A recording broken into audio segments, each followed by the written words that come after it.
Pixel.tv har været et smut i London for at få en snak med produceren bag Mercenaries 2.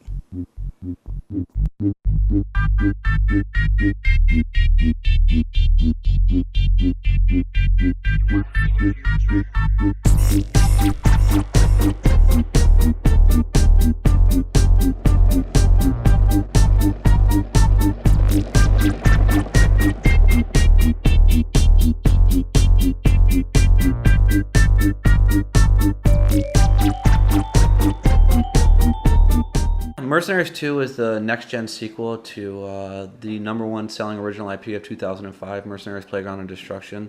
It's a huge open-world, high-action game full of tongue-in-cheek humor and big explosions and high actions and vehicle action hijacks and really just a lot of fun, blowing stuff up, running around, wreaking havoc, and burning down as much rainforest as you possibly can.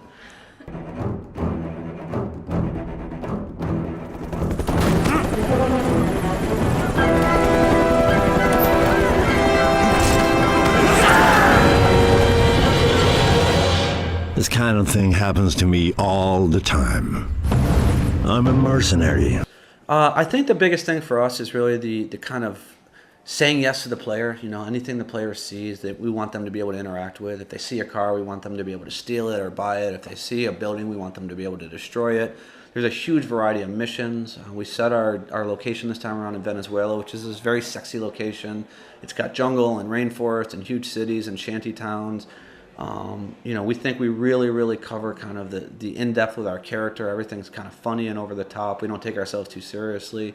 And it's really just that combination, that package of over-top action, always saying yes to the player, and, you know, just doing everything mercenary style, everything with a little bit of attitude to it.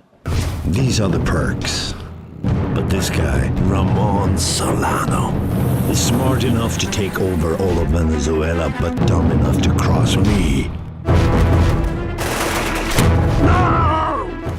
My favorite thing about Mercenaries 2 is probably just blowing stuff up with huge airstrikes. But then again, I really like getting lost. I love driving the vehicles. We have prototype boats and jet skis and helicopters. And I think it's, you know, I'll start playing a mission and I'll, you know, try to beat the mission. And the next thing I know, I'm kind of meandering off the beaten path and I'm discovering things in the world. And everything's so emergent. We don't do heavily scripted stuff. So it's kind of the surprises that appear in the day-to-day when I'm just playing through the game and experiencing the world that we've created.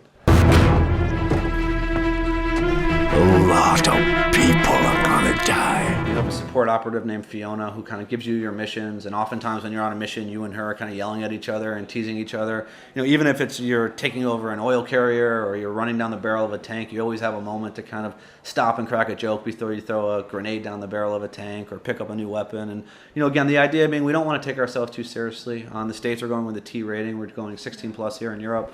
We don't want to do over-the-top violence. We really want to keep everything kind of light and tongue-in-cheek, and it's the way that we expose the characters, and it really comes through in the storyline. Viva Venezuela! Now we're gonna escalate. Our worst fears are being realized. The government has collapsed, and a noted terrorist is now in power. When developing the game, what was most challenging? I think for us, probably the amount of physics that we do in the game. The whole world is fully destructible. You have huge AI battles and lots of vehicles, and being able to throw that much stuff into physics at the same time with a streaming engine, the cooperative multiplayer, really kind of puts a lot of weight on any game engine. I think like we've taken that hill. You know, now you can have big battle sequences in the middle of the city, and the game runs at a really smooth frame rate. So we're kind of over the hill on that.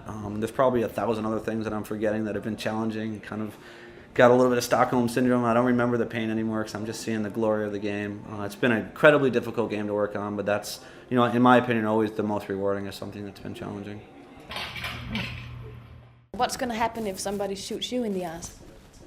I'm going to blow up their house. Yeah, no one shoots him in the ass and gets away with it. I'm used to people trying to kill me, but this is something personal. An army I can handle.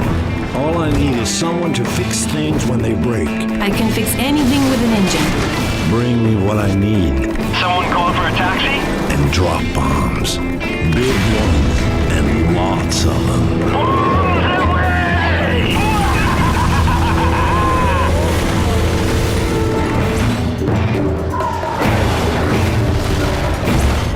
Solano's going to win. You've got to get him. The nuke is all I need.